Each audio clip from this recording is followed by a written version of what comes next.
At my sister's engagement party, my innocent 10-year-old daughter accidentally spilled a red drink on her dress. My sister exploded in rage and slapped her so hard she fell to the ground, sobbing in front of 230 stunned guests.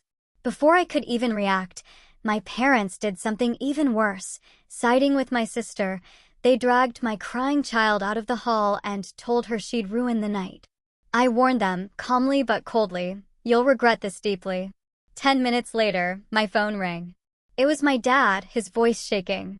"Because my name is Rachel Williams, I'm 34 and a single mom to my incredible Emily. 7 years ago, when Emily was barely 3, her dad Daniel just walked out on us. Said he wasn't ready for the responsibility. Just like that, he was gone. It left me to figure out how to be both mom and dad, all while juggling my career as an elementary school teacher.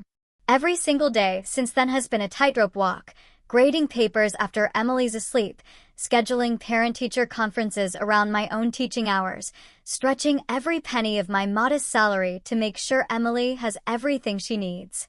But despite all the challenges, Emily and I built this beautiful life together. Our small, 2-bedroom apartment became our sanctuary. It was filled with Emily's colorful artwork, photos of our little adventures.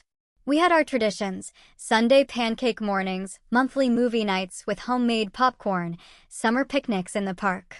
Our bond just grew stronger with every passing year. My sister Melissa, though, she lived in a completely different universe. 2 years younger than me, she was always our parents' golden child. I got practical gifts, was encouraged to be responsible. Melissa? Designer clothes, endless praise for her ambition and social connections. When I was struggling to pay for college, working part-time jobs just to cover tuition, our parents funded Melissa's elite private university education without a second thought. After graduation, Melissa snagged a position at a prestigious marketing firm, thanks to our dad's business connections. Her career absolutely skyrocketed. Meanwhile, I followed my passion for teaching children. Every family gathering became a stage for comparison. Melissa's latest promotion versus my stable, but modest career. Her luxury apartment versus my cozy rental. Her exotic vacations versus our weekend trips to the beach. My parents never explicitly said they were disappointed in my choices, but their glowing pride in Melissa's achievements? It spoke volumes, crushing me a little each time. Then James Sullivan entered the picture. The son of a prominent local business owner, James represented everything our parents valued: wealth, social status, ambition. When Melissa announced they were a couple, my parents were absolutely ecstatic. Sunday dinners became forums for dissecting James's latest business success or his family's powerful connections. Emily's academic achievements or my students' progress. They barely warranted a polite nod. "Your sister really knows how to select the right partner," my mother once remarked, helping me wash dishes after one of these dinners. "James has such potential. It's a shame things didn't work out with Daniel, but perhaps next time you'll choose someone with more stability." Her words stung, implying my failed marriage was just a poor choice on my part, not a painful abandonment. Despite this constant, draining dynamic, I tried to maintain a relationship with Melissa. Emily deserved to know her aunt and grandparents, regardless of our differences. I accepted the subtle jabs. "Emily seems so attached to you. Don't you worry she's not independent enough." My appearance. Those teacher clothes are practical, aren't they? And my lifestyle. Have you considered a side job? Single moms need to think about college funds early. So, when Melissa called to announce her engagement 6 months ago, I genuinely congratulated her. A small part of me hoped this new chapter would soften some of her sharp edges. When she invited us to the engagement party, a glimmer of hope sparked in me for improved family relations. "This is a very exclusive event, Rachel," Melissa emphasized over the phone, the underlying meaning heavy in her tone. James's family invited several important business associates. Emily will need to be on her absolute best behavior. Of course, I assured her, trying to ignore the implication that my daughter normally misbehaved. Emily is excited to celebrate with her aunt. The weeks leading up to the party were a whirlwind of preparation. Money was tight, but I splurged on a navy blue cocktail dress from a department store sale rack. It wasn't designer like Melissa's, but it was elegant enough. For Emily, I found a beautiful, age-appropriate dress with delicate flowers. We practiced proper table manners, discussed appropriate conversation topics for fancy events. Remember, sweetie, I explained, brushing Emily's hair the morning of the party, this is a very important day for Aunt Melissa. There will be a lot of grown-ups talking about grown-up things. If you get bored, just stay close to me, okay? Emily nodded, so seriously, her blue eyes, so much like her father's, wide with determination. I'll be super good, Mom. I won't embarrass you or Aunt Melissa. You could never embarrass me, I assured her, kissing the top of her head. Just be your wonderful self. As we drove to the exclusive country club, Emily chattered excitedly about seeing her grandparents and the princess party her aunt was having. I found myself smiling at her enthusiasm while tamping down my own anxiety. Perhaps today would be different. Perhaps Melissa's happiness would create space for genuine connection. Do you think Uncle James will dance with me at the wedding? Emily asked, smoothing her dress for the 20th time. I'm sure he would love to, I replied, choosing optimism over the reality that James had barely spoken 10 words to Emily in the 2 years he'd been dating my sister. The sprawling country club appeared as we turned down the long, tree-lined entrance. Luxury cars filled the parking lot, Mercedes, BMWs, even a few Bentleys.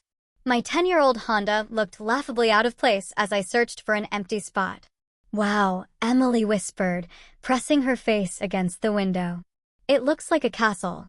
I parked in one of the few remaining spaces, checking my appearance one last time in the rearview mirror. Ready for an adventure? I asked Emily, forcing brightness into my voice. She nodded eagerly, unbuckling her seatbelt. Ready? If only I had known what awaited us inside those elegant doors, I might have turned the car around right then. But hindsight offers a clarity that hope often obscures.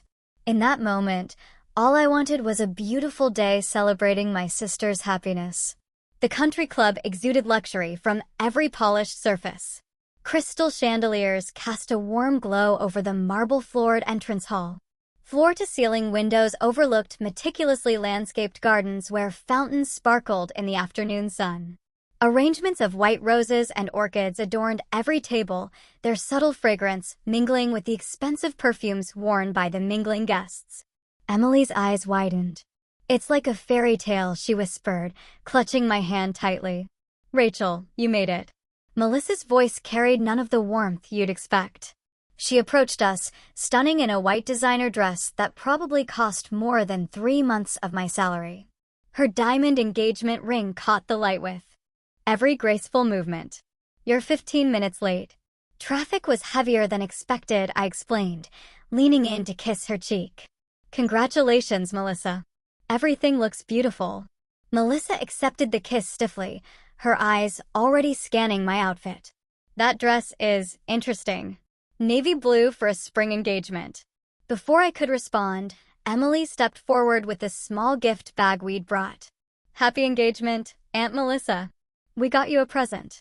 Melissa glanced down as if just noticing my daughter. Thank you, Emily. Put it on the gift table with the others. She gestured vaguely toward a distant table already piled with elegantly wrapped packages. Your grandparents are somewhere around here. James's parents are eager to meet everyone, so do try to make a good impression. With that, she turned to greet another arriving guest, dismissing us entirely. Emily's smile faltered slightly, but she recovered quickly. Should we find Grandma and Grandpa? Great idea, I agreed, guiding her through the crowd, carefully navigating around servers carrying trays of champagne and hors d'oeuvres. We found my parents near the bar, my father in an expensive new suit, my mother in a designer outfit I'd recognized from a magazine. Their faces lit up for a moment, until they realized it was us approaching, rather than someone from James's social circle.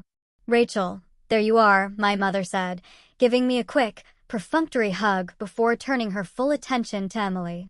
My goodness, look how tall you're getting. Are you eating enough vegetables? You look a bit pale. Hi, Grandma. Hi, Grandpa, Emily replied politely. Your party dress is really pretty. Thank you, dear. It's Valentino, my mother preened, then turned back to me. Rachel, you should circulate. James's father is the CEO of Sullivan Development. They're practically building half the city now. Wouldn't hurt for you to make some connections. My father nodded in agreement. Education is all well and good, but with your situation, you should be thinking about more lucrative opportunities. My situation? I raised an eyebrow. Being a single parent, he clarified, as if explaining something to a child. Teacher salaries aren't exactly designed for sole providers. I felt the familiar sting of their disapproval, but managed a tight smile. Emily and I are doing just fine. Thanks for your concern. Of course you are, my mother said dismissively. Oh look, there's Senator Wilson's wife. We should say hello. Without waiting for a response, my parents glided away, leaving Emily and me alone again. Are you hungry, sweetie? I asked Emily, spotting a table with child-friendly snacks. She nodded, and we made our way toward the food. Along the way, a middle-aged woman in an elegant pantsuit smiled warmly at us. What a lovely daughter you have, she commented. Those beautiful curls are natural, I assume. Thank you, yes, they are, I replied, surprised by the genuine kindness in her voice. I'm Catherine Foster, James's aunt, she introduced herself. Rachel Williams, I confirmed. And this is my daughter, Emily. Pleased to meet you both. It's refreshing to see a young lady at one of these stuffy events. She winked at Emily, who grinned. The chocolate-covered strawberries are particularly good, she stage whispered. As Catherine moved on, Emily looked up at me. I like her, Mom. Me too, sweetie, I agreed, grateful for the brief moment of warmth in an otherwise chilly reception. But our respite was short-lived. As we sampled the elaborate spread of food, I noticed James's parents watching us from across the room. Unlike Catherine's friendly demeanor, their expressions conveyed clear assessment, and it seemed disapproval. James's mother whispered something to her husband, their eyes never leaving us. Melissa certainly didn't mention the child would be here. I overheard a woman nearby murmur to her companion, at such an exclusive event. I gently guided Emily away from the buffet, determined to shield her from the undercurrents of judgment. We found a relatively quiet corner where Emily could eat her small plate of treats while I sipped sparkling water, deciding alcohol would only complicate an already tense situation. The formal part of the celebration began an hour in. Melissa and James stood at the front of the room while James's father delivered a toast, speaking glowingly about James's accomplishments, Melissa's perfect fit into their family, and the bright future ahead. Not once did he mention Melissa's family, despite my parents standing proudly at the front of the crowd. When the toast concluded, Melissa took the microphone. Thank you all for coming to celebrate our special day, she gushed, her voice carrying that polished tone she reserved for important occasions. James and I are so blessed to be surrounded by such wonderful people who have shaped our lives. She proceeded to thank James's parents for their guidance and example of excellence, her colleagues for their support, and finally our parents for always pushing me to reach higher. Throughout her entire speech, her eyes never once drifted to the corner where Emily and I stood watching. As servers circulated with trays of champagne for another toast, Emily tugged at my sleeve. Mom, may I please get some more punch? She whispered, her glass empty. Of course, I replied. Let's find the beverage table. We made our way carefully through the crowd. Emily walked slowly, conscious of navigating between groups of adults. I watched her with pride. Despite being the only child at an adult event, she was handling herself with remarkable poise.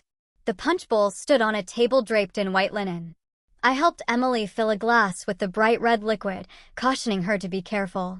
2 hands. Okay, it's crowded in here. I will, Mom, she promised, concentrating intently on the full glass.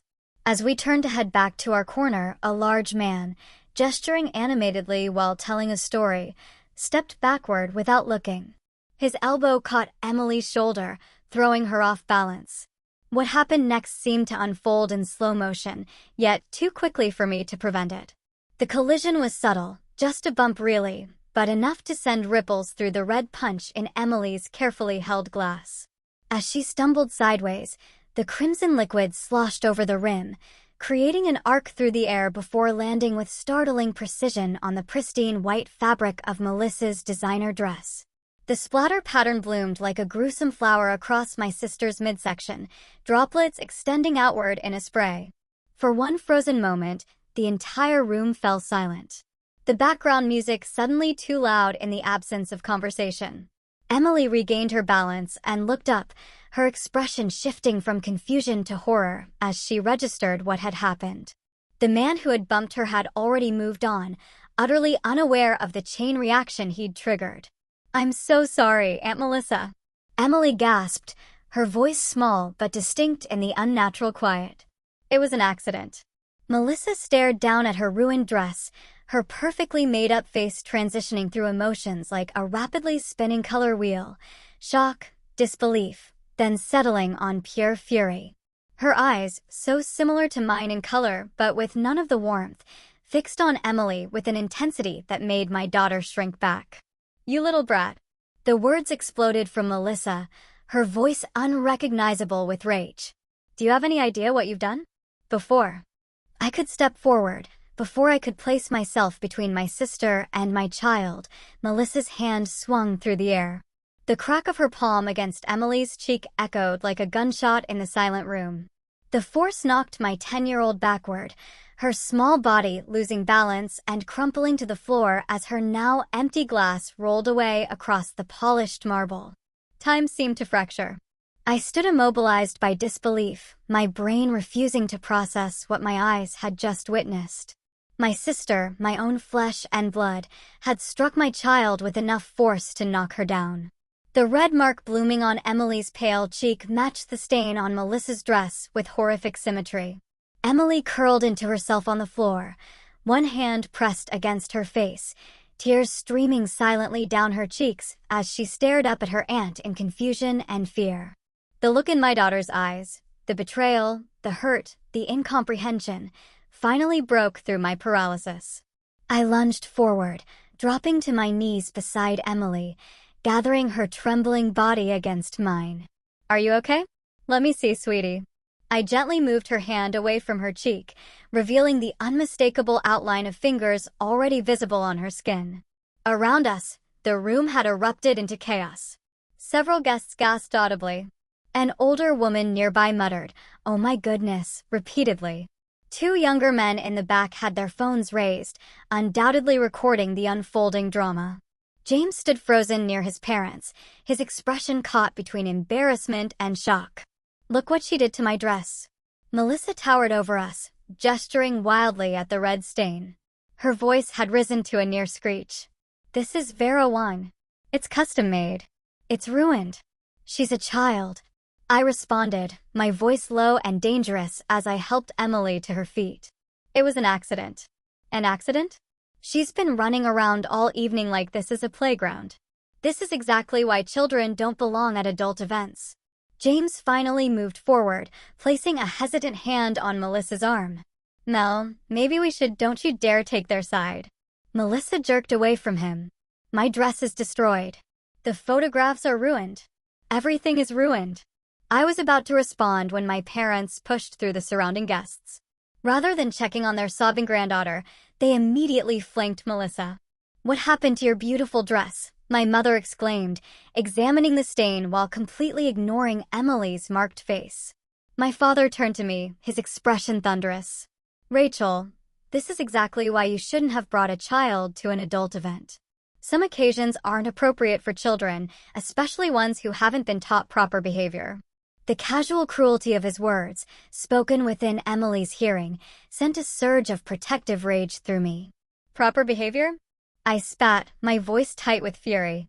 My 10-year-old was just physically assaulted by her aunt. "And you're worried about a dress?" "Don't be so dramatic," my mother dismissed with a wave of her manicured hand. It was barely a tap.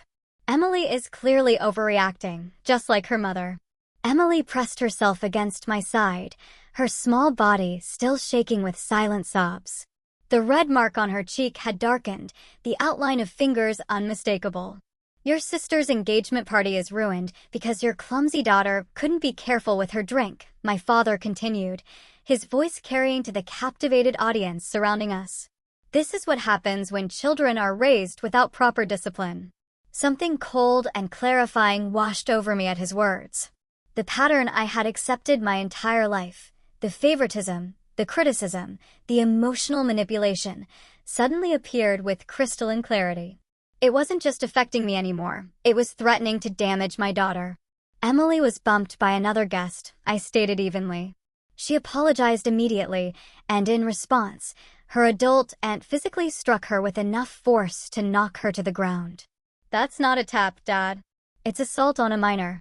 James's parents had joined our circle now, his mother's face pinched with distaste. Perhaps it would be best if you took your daughter home, she suggested with faux concern. She seems upset, and we wouldn't want to further disrupt Melissa and James's special celebration. Yes, Melissa, still focused entirely on her stained dress, spat. Take your brat and go. You've done enough damage for one day. Damage, I repeated incredulously. Emily accidentally spilled punch. You deliberately hit a child. 2 venue security personnel approached our group, clearly summoned by someone concerned about the escalating situation. Is there a problem here? The taller one asked, his gaze moving between my furious sister and my tearful daughter.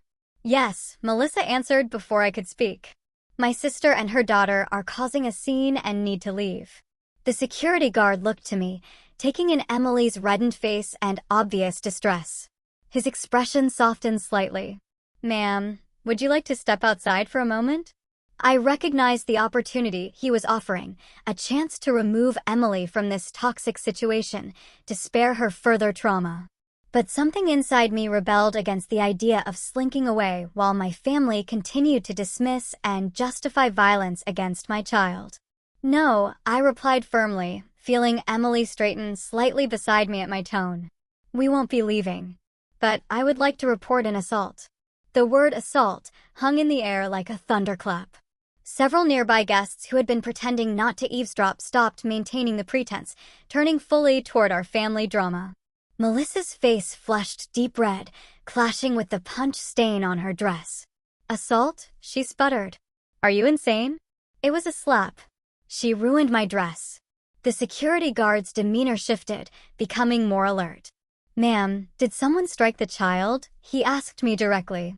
Yes, I confirmed, my arm still protectively around Emily's shoulders. My sister slapped my daughter across the face hard enough to knock her to the ground, as you can see from the mark on her cheek. This is ridiculous, my mother interjected. Family discipline is not assault. Rachel has always been prone to exaggeration. A memory flashed through my mind, being 10 years old myself, accidentally breaking one of my mother's decorative plates. The subsequent lecture about responsibility and disappointment had lasted for days. While when Melissa broke a vase the following year throwing a tantrum, it was quickly dismissed as just an accident. Family discipline? I echoed, my voice steady despite the trembling in my hands. Emily is my daughter, not Melissa's. No one has the right to strike her, family or otherwise. You've always been jealous of your sister, my father accused, his voice dropping to a harsh whisper as he became aware of the audience. Even on her special day, you had to find a way to make it about you. I'm not the one who created a scene by slapping a child, I countered. The security guard cleared his throat. Perhaps we should continue this conversation in a private room. There's nothing to discuss, Melissa declared. Rachel and her daughter need to leave now. James finally found his voice, stepping forward with an uncomfortable expression. Melissa, maybe we should all take a moment to calm down. Don't you start, too. Melissa rounded on him. This is supposed to be our day. My sister brings her undisciplined child who ruins my designer dress and... somehow I'm the villain. She hit a child, James. James, I said quietly, looking at him intently. Is that the kind of person you want to marry? James's father stepped forward, his imposing presence intended to intimidate. Young lady, I suggest you reconsider your accusations. The Sullivan family has significant influence in this community. Making false claims could have serious consequences for your teaching career. The thinly veiled threat only strengthened my resolve. I had spent years accommodating my family's toxic behavior, making excuses, accepting their treatment. But seeing them now, Closing ranks to justify violence against my child, something fundamental shifted inside me. Are you threatening me for protecting my daughter? I asked, loud enough for nearby guests to hear. Nobody is threatening anyone, James's mother interjected smoothly. We're simply suggesting that this unfortunate incident has been blown out of proportion. Children spill things. Adults get frustrated. Let's not make a mountain out of a molehill. Emily, who had been silent since the slap, suddenly spoke up. She hurt me. Her small voice carried surprising strength. I said I was sorry about the dress, but she hit me really hard. My heart swelled with pride at her courage, even as it broke at the tremor in her voice. Out of the mouths of babes, commented an elderly woman standing nearby, giving my parents a disapproving look. Either you and your brat leave now, Melissa hissed, leaning close enough that I could smell her expensive perfume, or I'll make sure you regret it. Do you have any idea how many school board members are friends with James's family? The implied threat to my career, my livelihood, the way I supported my daughter, was the final straw. If you or anyone in this family ever touches my daughter again, I replied with deadly calm, the consequences will extend far beyond a ruined party. That's not a threat, Melissa. It's a promise. It was just a slap, my mother insisted, her voice rising with frustration. Stop being so dramatic, Rachel. You're embarrassing us in front of everyone. Embarrassing you? I laughed without humor. Your adult daughter assaulted a child in front of 200 witnesses, and you're worried about embarrassment? I pulled out my phone and quickly took several photos of Emily's face, the handprint now clearly visible against her pale skin. Then I snapped a picture of Melissa's stained dress. What are you doing? Melissa demanded. Documenting the molehill that supposedly justifies child abuse, I answered calmly. Abuse? Now you're being ridiculous, my father blustered. Children need discipline. Discipline is teaching, not hitting, I corrected him. But then, you've always confused the two. James looked increasingly uncomfortable, shifting his weight. Maybe we should all take a break. Get some air. There's no need for a break. Melissa snapped. There's a need for my sister to take her dramatic daughter and leave my engagement party before they cause any more damage.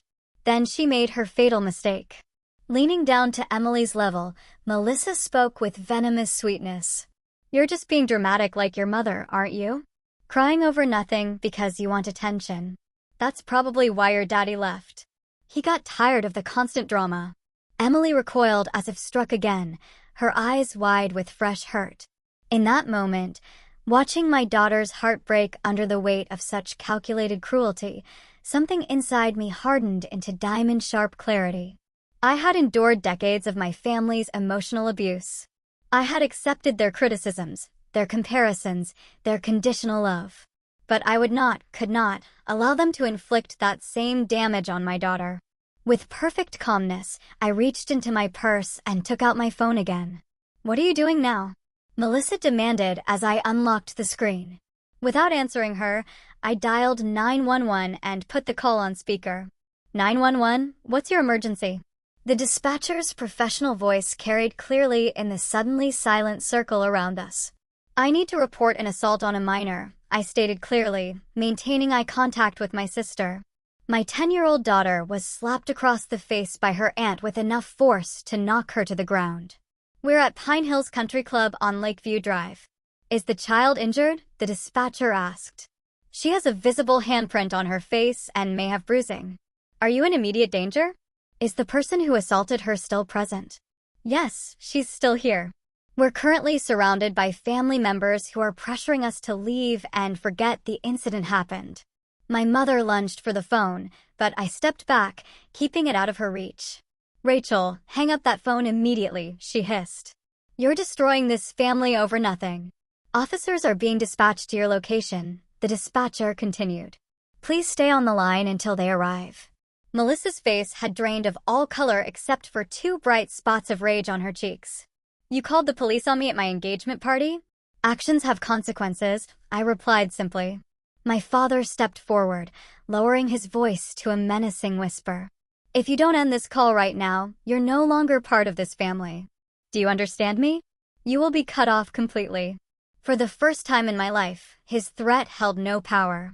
I made my choice the moment Melissa struck Emily. Emily, still pressed against my side, looked up at me with a mixture of awe and apprehension. "Mom, it's okay. We can go home if you want."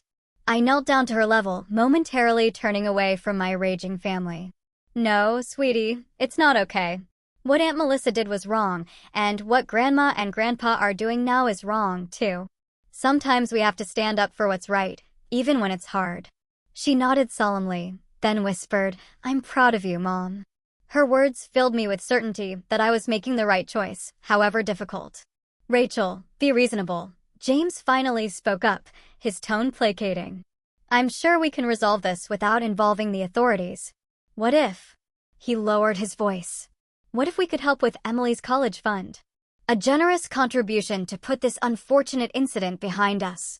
I stared at him in disbelief. "Are you trying to bribe me to ignore the assault of my child?" He blanched, suddenly aware of how his offer sounded. "That's not what I meant. You'll regret this, Rachel." Melissa cut in, her voice shaking with fury. "When you're looking for a new job because no school in this district will hire you. When you're struggling even more than you already are, you'll wish you'd just taken your brat and left when you had the chance." Several guests had begun edging toward the exit, clearly uncomfortable. Others lingered, some openly recording with their phones. I realized with grim satisfaction that Melissa's behavior would be documented regardless of what happened next. Through the crowd, I noticed a familiar face, Catherine Foster, James's aunt, who had been kind to Emily earlier. Unlike the others, she was watching the scene with particular intensity, her eyes moving between Emily's marked face and Melissa's furious expression. When our eyes met, she gave me a small, approving nod. "The police are on their way, ma'am," the dispatcher's voice reminded us from the phone. "Are you and the child in a safe location?" "We're surrounded by witnesses," I confirmed. "We're not in immediate danger." Less than 10 minutes later, too. Uniformed officers entered the ballroom, guided by one of the security guards. The festive atmosphere had completely dissolved, replaced by tense clusters of guests discussing the drama in hushed tones. My parents and Melissa had moved slightly away from us, huddled with James and his parents in intense conversation. The first officer, a woman in her 40s with a nameplate reading, Officer Lopez, approached us directly. "Ma'am, I understand you reported an assault on a minor." "Yes," I confirmed. "My daughter Emily was slapped by my sister after accidentally spilling a drink." Officer Lopez knelt to Emily's level, her voice gentling. "Hi there, Emily. My name is Officer Lopez. Would it be okay if I took a look at your face?" Emily nodded, turning her cheek to show the still visible handprint. The officer examined it without touching, then took out her phone. "Would it be all right if I take a picture of this? It will help us document what happened." After receiving permission, she photographed Emily's face from several angles, then stood to address me again. "Can you tell me exactly what happened?" I recounted the incident in detail while the second officer took notes. As I spoke, Officer Lopez occasionally glanced toward where my family stood watching, their expressions ranging from fury to controlled panic. "There are multiple witnesses," I concluded, "and several people were recording video after it happened." "Recordings would be very helpful," Officer Lopez confirmed. "Do you know who might have footage?" A voice spoke up from behind us. "I do." Catherine Foster stepped forward, her phone in hand. "I started recording when I saw the confrontation escalating. I captured the aftermath and all the threats made against Rachel and her daughter." "Threats?" the second officer asked sharply. "Threats to her employment, suggestions that the family would cut her off, implications that the Sullivan family's connections would make trouble for her," Catherine elaborated. "I'd be happy to provide my contact information and send you the video." While the officers collected Catherine's information, I saw Melissa and my parents engaged in heated whispers. James looked increasingly uncomfortable, running a hand through his hair repeatedly as his parents spoke urgently to him. When the officers approached my sister's group, the transformation was immediate. Melissa's rage morphed into tearful distress. "Officers, there's been a terrible misunderstanding," she began, her voice catching dramatically. "It was just a reflexive reaction to having my expensive dress ruined. I would never intentionally hurt my niece." Regardless of intent, you struck a child, Officer Lopez stated flatly, according to multiple witnesses, with enough force to knock her down. It was barely a tap, my mother insisted. Children these days are so sensitive. In our day, a little discipline was normal. Ma'am, hitting a child hard enough to leave a visible mark isn't discipline, it's assault, the officer replied evenly. And as I understand it, the child isn't even your daughter to discipline. My father tried a different approach. Officers, surely we can handle this as a family matter. My oldest daughter tends to overreact. There's no need for this to go any further. Sir, when we receive a report of assault on a minor, we are obligated to investigate fully, Officer Lopez explained patiently. This isn't something we can just ignore. As the officers continued questioning my sister, I noticed James had stepped away from the group and was watching the proceedings with an unreadable expression. When he caught me looking, he approached slowly. I've never seen Melissa act like that before, he said quietly. I knew she could be particular about things, but this isn't new behavior, James, I told him. Honestly, it's just the first time you've seen it directed at someone vulnerable enough that you couldn't ignore it. He absorbed this in silence, then said, I'm sorry about what happened to Emily.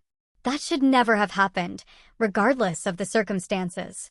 Before I could respond, Officer Lopez returned to us. Ma'am, we've spoken with multiple witnesses and viewed some video evidence. Based on our investigation, we're issuing a citation to Melissa Foster for simple assault on a minor. This is a misdemeanor offense that can carry penalties, including fines and potential jail time, though first offenses typically result in probation. You'll need to appear in court on the date listed on this card. She handed me a business card with case information. You may also wish to file for a temporary restraining order to prevent further contact between your daughter and your sister until this is resolved. A restraining order? My mother's voice rose in disbelief from behind us. This is absurd. We're family. Family members are statistically the most common perpetrators of child abuse, ma'am, Officer Lopez replied evenly. The law doesn't make exceptions based on relationship. As the reality of the situation sank in, the remaining guests began dispersing quickly, murmuring excuses as they headed for the exits. James's parents were engaged in intense conversation with the event coordinator, likely trying to control the damage to their social standing. You've ruined everything. Melissa spat as an officer handed her the citation. I hope you're satisfied. No, Melissa, I replied calmly. I'm not satisfied. I'm heartbroken that my sister would hurt my child and that our parents would defend that behavior. But I am at peace with my decision to protect Emily, even if it costs me my relationship with all of you. As we prepared to leave with a police escort, Emily looked up at me. Mom, are Grandma and Grandpa going to hate us now? I considered sugarcoating the truth, but decided my daughter deserved honesty. They're very angry right now, sweetie, but we did the right thing. Sometimes standing up to bullies is hard, especially when those bullies are people we love. Like you stood up to Aunt Melissa? She asked. Yes, I nodded. And you were so brave, too, telling the truth even though it was scary. As we walked to our car, Emily squeezed my hand. Mom, she said thoughtfully. Sometimes family can be the worst bullies, can't they? Looking down at her wise young face, I felt a surge of determination that she would never again be made to feel that her worth was conditional on someone else's approval, not even family's. Yes, they can, I agreed. But we don't have to accept being bullied, not by anyone. The drive home was quiet, both of us processing the enormity of what had happened. Halfway home, Emily broke the silence. I'm sorry about Aunt Melissa's dress, she said in a small voice. It was an accident, Emily, I reminded her gently. Accidents happen. Nothing you did justified how she reacted. I know, she nodded. But I'm still sorry it happened. Her capacity for empathy, even towards someone who had hurt her, filled me with pride. Whatever happened next with my family, I knew with absolute certainty that Emily and I would be okay. The days following the engagement party incident unfolded like scenes from a movie I never wanted to star in. By Sunday morning, someone had posted video of the aftermath of the slap online, capturing Melissa's fury, my parents' dismissal of Emily's pain, and the arrival of police officers. The clip went viral locally, then regionally, with comments overwhelmingly supportive of my decision to report the assault. My phone began ringing incessantly, unknown numbers, local news outlets, distant relatives expressing either support or outrage, and even a few parents from my school checking on Emily's well-being. I answered only calls from known contacts and kept Emily home from school on Monday to give her time to process. Tuesday morning brought the news that Melissa had been placed on administrative leave from her marketing firm, pending an investigation. Apparently, the company's family-friendly brand couldn't risk association with viral videos of their executives striking a child. "Your sister has been devastated by this," my mother's voicemail informed me. "Her career may be ruined because you couldn't handle a family matter privately. I hope you're satisfied with yourself." I deleted the message without returning the call, focusing instead on Emily. We'd visited a child therapist on Monday afternoon, a gentle woman named Dr. Karen Bennett, who specialized in childhood trauma. Emily had been quiet but cooperative during the session. "Children are remarkably resilient," Dr. Bennett had assured me afterward. "What matters most is that Emily sees you standing up for her, validating her feelings, and ensuring there are consequences for harmful behavior, even when that behavior comes from family members." On Wednesday, I returned to my classroom, prepared for awkward questions, but found unexpected support instead. The principal, Dr. Natalie Washington, called me into her office first thing in the morning. "Rachel, I want you to know the school district fully supports you," she stated firmly. "We've received a few calls from people claiming to be concerned about your judgment, but we recognize attempted intimidation when we see it. Your personnel file has been temporarily restricted to administrative access only, just as a precaution." Her words confirmed my suspicion that James's family had already begun leveraging their connections, but her support lifted an enormous weight from my shoulders. "Thank you," I managed, fighting back tears of relief. "I was worried." "Don't be," Dr. Washington said firmly. "Your teaching record is exemplary, and you did exactly what we train our staff to do: report suspected child abuse, even when it comes from family members." Emily returned to school on Thursday, nervous but determined. Her teacher, Mrs. Garcia, contacted me midday to let me know things were going well. Some kids asked about the fading bruise on her cheek, but Emily handled it beautifully. She just said there was a family problem that her mom helped fix and then changed the subject. That afternoon, I received an unexpected email from Catherine Foster, James's aunt, who had provided video evidence to the police. "Rachel, I wanted to check on you and Emily. What happened at the party was inexcusable, and I admire your courage in standing up for your daughter. I should mention that James has postponed the wedding indefinitely. He told his parents he needs time to reconsider. If you need anything at all, please don't hesitate to contact me." I read the email twice, feeling a complex mixture of emotions. While I took no pleasure in Melissa's relationship troubles, I couldn't help but feel that James was seeing my sister's true colors before making a lifetime commitment. Friday afternoon brought another development: a certified letter from my parents' attorney, threatening to contest the restraining order I'd filed to keep Melissa away from Emily. The letter included thinly veiled threats about family matters being aired in public and consideration of Emily's long-term interests. I forwarded the letter to the affordable legal aid attorney I'd consulted, who replied promptly, "This is intimidation, nothing more." The temporary restraining order has already been granted. Given the evidence and witness statements, the judge is likely to approve the permanent order at next week's hearing. Throughout the tumultuous week, my concern remained focused on Emily. Each night, we maintained our bedtime routine, reading together, talking about our day, and sharing things we were grateful for. Despite everything, Emily consistently mentioned being grateful for having a mom who protects me. Words that simultaneously healed and broke my heart. The following Tuesday, we appeared in family court for the restraining order hearing. I had prepared Emily for seeing her grandparents and possibly Melissa, but when we arrived, only my parents were present with their attorney. Melissa had apparently decided not to attend. The respondent's absence does not prejudice these proceedings, the judge noted, reviewing the file. We have substantial evidence, including photographic documentation of injury to the minor, video recordings of the aftermath, and multiple witness statements. My parents sat stiffly in their formal attire, occasionally whispering to their attorney, but never once looking directly at Emily or me. The proceedings were mercifully brief.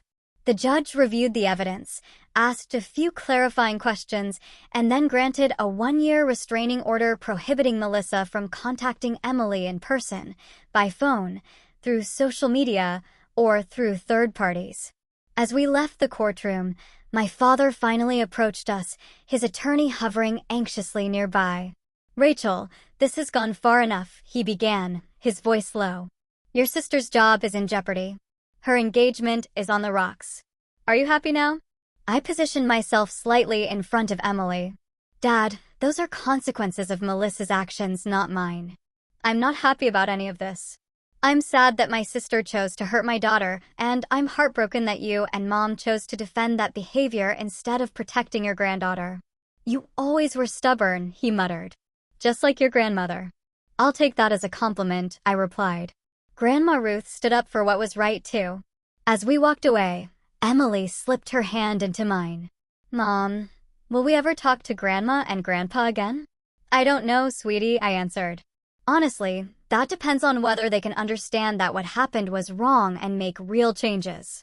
But no matter what, you and I are going to be okay." The weeks that followed brought unexpected developments. Anonymous donations to Emily's college fund appeared in our mailbox, ranging from $20 to one particularly generous check for $5,000 with a note simply signed KF. I suspected Catherine Foster, but had no way to confirm. Extended family members I hadn't spoken to in years reached out with messages of support. My cousin Taylor revealed that she had distanced herself from family gatherings years ago after similar treatment from my parents and Melissa. "They always made me feel like I wasn't good enough," she confided during our lunch. "Watching you stand up to them gave me courage to reconnect with the family members who actually value me." Most surprising was an email from James himself, 6 weeks after the incident.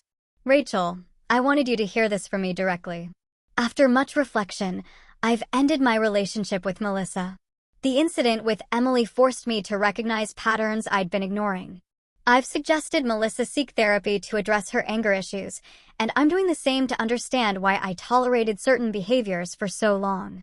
Please know, I wish only the best for you and Emily."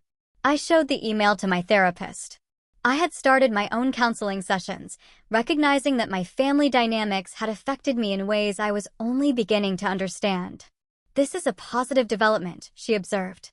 "Not because your sister lost her relationship, but because it suggests there may be accountability and growth happening.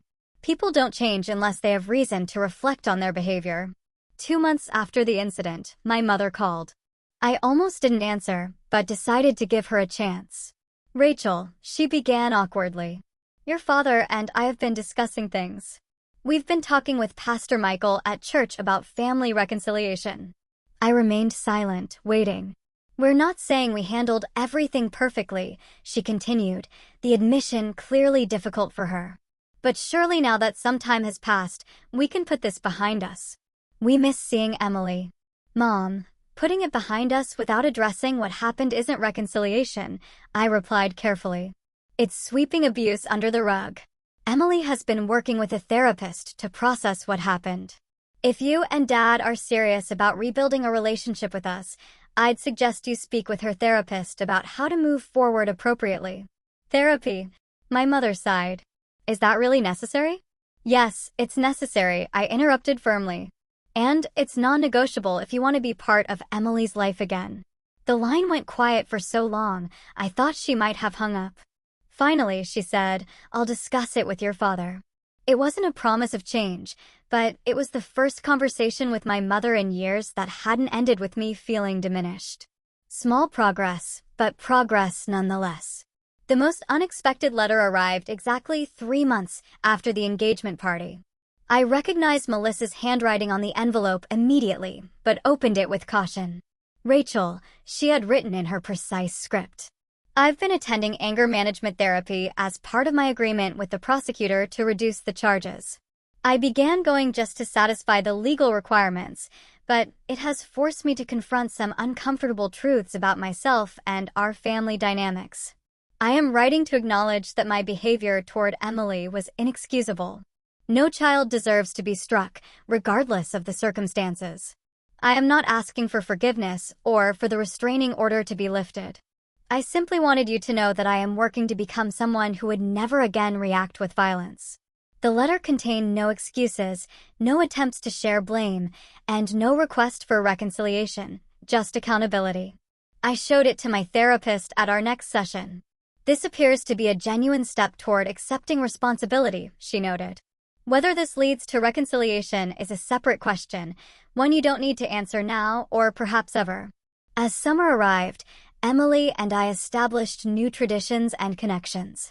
We joined a community garden where Emily discovered a talent for nurturing plants. I formed friendships with several other single parents through a support group, people who understood the challenges and joys of raising children alone. At school, I received an unexpected promotion to lead teacher for my grade level, with Dr. Washington specifically citing my demonstrated commitment to children's welfare and safety as a qualifying factor. The implied message was clear. Despite whatever pressure James's family might have applied, the school district stood firmly behind me. One evening in July, as Emily and I walked home from the community pool, she asked thoughtfully, "Mom, are you still sad about Grandma and Grandpa?" I considered the question carefully. "I'm sad about the relationship we don't have and the relationship you don't have with them, but I'm not sad about the decisions I made to keep you safe." She nodded, processing this. "I think Melissa's letter was brave," she observed. "My therapist says admitting when you're wrong is really hard for grown-ups sometimes." I smiled at her insight. "Your therapist is very wise. Do you think we'll ever be a normal family again?" she asked. I replied slowly, that we already are a normal family, just you and me. And maybe someday our family circle will grow again, but only with people who treat us with respect and kindness. Emily considered this, then smiled. "I like our family the way it is now." As we rounded the corner to our apartment building, I realized that despite the painful journey of the past months, I felt lighter than I had in years. The constant weight of seeking approval from people who would never truly give it had been replaced by the simple certainty that Emily and I were enough, just as we were. 6 months after the engagement party incident, Emily and I settled into a new normal that felt healthier than the family dynamic I had accepted for most of my life. Our small apartment remained our sanctuary, but it no longer felt like a place we needed to defend against criticism. Instead, it became a gathering spot for new friends who appreciated us exactly as we were. Emily's recovery from the trauma progressed steadily under Dr. Bennett's gentle guidance. The physical mark from Melissa's slap had faded within days, but the emotional impact required more time to heal. Through play therapy and art expression, Emily processed her feelings about that day and the family upheaval that followed. "She's doing remarkably well," Dr. Bennett assured me during one of our parent consultations. "Children are incredibly resilient when they have a secure attachment to at least one caring adult who consistently puts their well-being first. Emily knows without question that you will protect her, and that security is powerful medicine." My own therapy journey proved more challenging. Decades of family dynamics don't unravel easily, and I struggled with lingering guilt about breaking up the family, despite knowing I had made the right choice. "You didn't break up your family," my therapist reminded me regularly. "You set a boundary against harmful behavior. Others chose not to respect that boundary. There's a significant difference." Gradually, I learned to recognize and challenge the patterns of thought instilled by years of subtle emotional manipulation. I stopped apologizing for taking up space, for having needs, for protecting my child. I began to trust my own judgment without seeking external validation. The legal consequences of Melissa's actions eventually resolved with her accepting a plea deal, 6 months of probation, completion of an anger management program, and community service hours at a children's advocacy center. The irony of the assignment wasn't lost on me, but I hoped the experience might foster genuine growth. My parents' journey toward reconciliation progressed in fits and starts. After initially refusing, They eventually agreed to meet with Emily's therapist to discuss appropriate boundaries for rebuilding a relationship with their granddaughter. The first session was tense, with my father particularly resistant to the framing of Melissa's behavior as abusive. In my day, discipline was expected, he insisted. Children had consequences for their actions. Mr. Williams, Dr. Bennett replied calmly. There's an important distinction between discipline, which teaches, and punishment, which simply hurts. What happened to Emily wasn't discipline by any definition. It was an adult losing control and physically harming a child who had already apologized for an accident. My mother surprisingly nodded slightly at this. Later, she confided that their pastor had been helping them understand the difference between old-school parenting and behavior that crossed into abuse. Progress came slowly. We established strictly supervised visits, short encounters in public places like parks or restaurants, always with me present. My parents were clearly uncomfortable with the constraints, but complied with the boundaries I set. For Emily's birthday, they gave her a handmade card with a heartfelt note that made no excuses, but simply expressed love and a desire to be better grandparents. Melissa and I maintained distance, respecting the restraining order that would remain in effect for a full year. Through our parents, I learned she had indeed completed her anger management program and continued with private therapy afterward. She had found a new job at a smaller firm, accepted the professional setback, and appeared to be genuinely reflecting on her behavior patterns. In an unexpected development, Catherine Foster, James's aunt, who had supported us at the engagement party, became a mentor and friend. A retired family court judge, she provided both legal guidance and personal support as we navigated the aftermath. I watched my nephew almost marry into a family dynamic that mirrored my own first marriage, she confided over coffee one afternoon. Seeing you stand up to protect Emily gave me hope that cycles can be broken. James himself moved to another state for a job opportunity, but sent a kind email checking on Emily's well-being before he left. Your courage that day helped me find mine, he wrote. I'll always be grateful for that wake-up call, painful as it was. At school, Emily blossomed.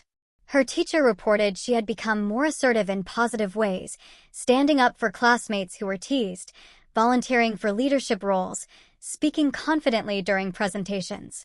The timid child who had once worried about embarrassing adults had been replaced by a girl who understood her own worth. My professional life flourished as well. The promotion to lead teacher brought new responsibilities and opportunities that stretched my capabilities. Rather than shrinking from challenges as I might have before, I leaned into them, discovering strengths I hadn't recognized in myself.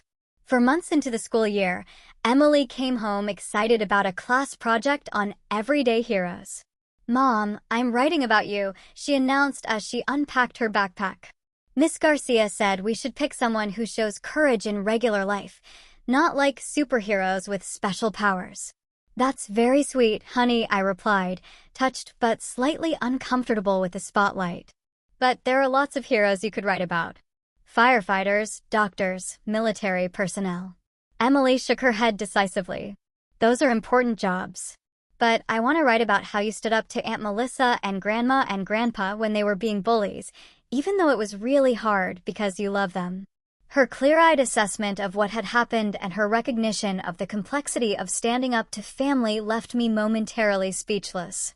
The resulting essay, titled My Mom, My Hero, earned an A+ and a special commendation from her teacher.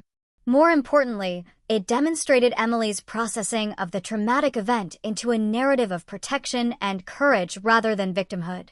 On the 6-month anniversary of the incident, Emily suggested we create a new tradition. Let's have a courage celebration, she proposed. Not to remember the bad parts, but to celebrate standing up for what's right, even when it's scary. We marked the occasion with a special dinner and small gifts symbolizing bravery, a lion bookmark for Emily, an arrow-shaped pendant for me. As we ate chocolate cake for dessert, Emily asked thoughtfully, "Do you think Aunt Melissa will ever be part of our family again?" I considered the question carefully. I don't know, sweetie. That would depend on many things. Her continuing to work on her anger, a genuine understanding of why what she did was wrong, and most importantly, your comfort, and feelings about it. We don't have to decide that now or maybe ever. She nodded, accepting the honest answer. I think I might be okay with seeing her someday, but not yet. And only if you're there too. There's no rush, I assured her. And any decision we make will be about what's healthy for us, not about making other people comfortable. As winter turned to spring, tentative connections with extended family members began to form. My cousin Taylor became a regular visitor, bringing her children for playdates with Emily. My mother's sister, who had distanced herself from family gatherings years ago due to my parents' controlling behavior, reached out after hearing about the incident. I always saw how they treated you differently than Melissa, Sarah confided during her visit. I tried to say something once, but your mother didn't speak to me for months afterward. I should have tried harder, been more present for you. You're here now, I assured her, recognizing that healing could extend beyond just Emily and me. In April, I received a formal letter from Melissa's therapist requesting permission to facilitate a restorative justice conversation between us. The letter emphasized that this was Melissa's idea, but that I was under no obligation to participate. After discussing it with my own therapist and with Emily, who would not be present for any such meeting, I tentatively agreed to a preliminary conversation. The meeting, held on neutral ground in the therapist's office, was awkward but productive. Melissa appeared genuinely changed, more reflective, less defensive, willing to take full responsibility for her actions without qualifications. I've been examining patterns that existed long before the engagement party, she admitted. The way our parents pitted us against each other. How I internalized the message that perfection was the only acceptable standard. How I learned to manage anxiety by controlling everything and everyone around me. None of that excuses what I did to Emily, but understanding it helps me ensure I never react that way again. We didn't emerge as friends or even fully reconciled sisters, but we established a framework for possible future healing. The restraining order would remain in effect until its natural expiration, with any contact with Emily to be determined later, and only with extensive preparation and professional support. As the one-year mark approached, I reflected on how profoundly our lives had changed since that fateful day. The family I had desperately tried to please no longer held power over my sense of worth. The daughter I had, always protected, now walked with greater confidence, secure in the knowledge that her boundaries would be respected. And I had discovered a strength I never knew I possessed, the courage to stand firm, even when standing alone. One evening, as I tucked Emily into bed, she asked a question that caught me off guard. "Mom, are you glad the punch spilled on Aunt Melissa's dress?" I sat on the edge of her bed, considering how to answer truthfully. No, I'm not glad that happened. I wish that day had gone differently in many ways. But I am grateful for what we learned through that difficult experience. What did we learn? She asked, genuinely curious. We learned that your worth isn't determined by other people's approval, even family, I explained. We learned that love should never hurt or diminish. We learned that standing up for what's right might cost relationships, but it gains self-respect. And most importantly, we learned that sometimes the family you're born into isn't as healthy as the family you choose to build. Emily thought about this, then nodded. I like the family we're building. Me too, sweetheart, I agreed, kissing her forehead. Me too. As I turned off her light and closed her door, I felt a profound sense of peace. The journey hadn't been easy, and it wasn't fully complete. Healing rarely follows a straight line, and relationships damaged by years of unhealthy patterns don't transform overnight. But for perhaps the first time in my life, I felt fully confident in my choices, secure in my boundaries, and hopeful about our future. Not despite standing up to my family, but because of it. Sometimes the bravest thing we can do is simply refuse to accept treatment that diminishes us or those we love. Sometimes love means standing up, not standing by. And sometimes the most important family bond isn't the one you're born with, but the one you protect with every fiber of your being. What would you have done in my situation? Would you have called the police or tried to handle things privately within the family? Share your thoughts in the comments below. And if this story resonated with you, please like and subscribe for more stories about finding strength in difficult situations. Remember, standing up for what's right isn't always easy, but it's always worth it. Thank you for joining me on this journey, and I hope in some small way our story helps you find courage in yours.